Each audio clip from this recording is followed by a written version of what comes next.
층간소음 갈등이나 관리비 비리, 부실공사 등 아파트 관련 분쟁이 끊이지 않고 있습니다.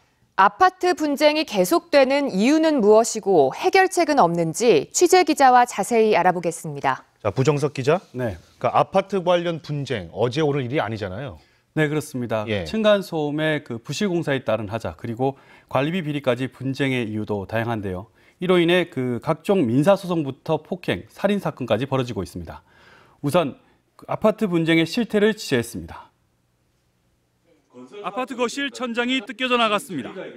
벽면 곳곳이 젖어 있고 욕실 천장에는 수도꼭지를 틀어놓은 듯 물이 뚝뚝 흘러내립니다.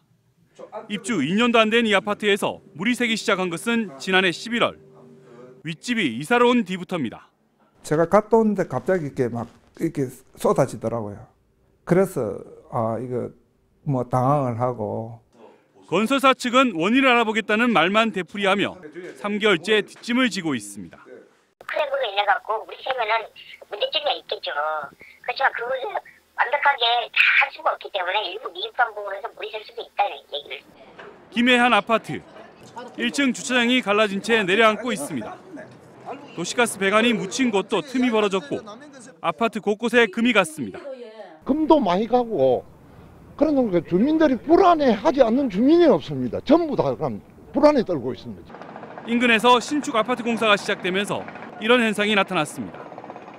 지난 2013년 아파트 분쟁은 11,300여 건으로 전년도에 비해 20% 이상 증가했습니다. 특히 최근엔 입주민과 건설사에서 입주민끼리 분쟁인 층간소음과 관리비 비리 등으로 옮겨가고 있습니다. 네, 그렇다면 이렇게 아파트 관련 비리가 계속되는 이유는 뭘까요? 네, 지난 2000년부터 20층 이상의 고층 아파트가 지어지면서 주거 환경도 빠르게 변화하고 있습니다. 실제 아파트가 주거 환경에서 차지하는 비중이 도심을 중심으로 이미 60%를 넘어섰고요.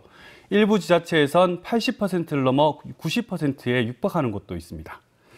이렇게 아파트 입주민이 늘면서 분쟁도 자연스럽게 늘어나고 있는 것으로 분석되고 있습니다. 예. 그러니까 이제 문제가 생기면 이제 문제를 해결해야 할 텐데, 그 아파트 분쟁 해결 방법 어떤 게 있겠습니까? 네, 실제 이 아파트 건축의 인허가권을 가지고 있는 지자체는 사실상 아파트 분쟁을 조정하거나 중재할 수 있는 역할을 할 수 없는 것이 현실입니다. 예. 이렇다 보니 결국 피해자가 또는 입주자가 스스로 소송을 통해서 이런 분쟁을 해결하고 있는데요. 자발적으로. 예, 그래서 결국은 이런 비슷한 분쟁들이 계속해서 발생하고 있는 겁니다. 그런데 최근 이 지자체에서 새로운 대안을 마련하기 위해 노력을 하고 있다고 합니다. 이상호 기자가 취재했습니다. 아파트가 주거 환경의 80%를 넘는 서울시 노원구. 노원구청은 지난해 아파트 분쟁을 해결하기 위해서 현직 아파트 관리소장 출신을 담당 공무원으로 채용했습니다.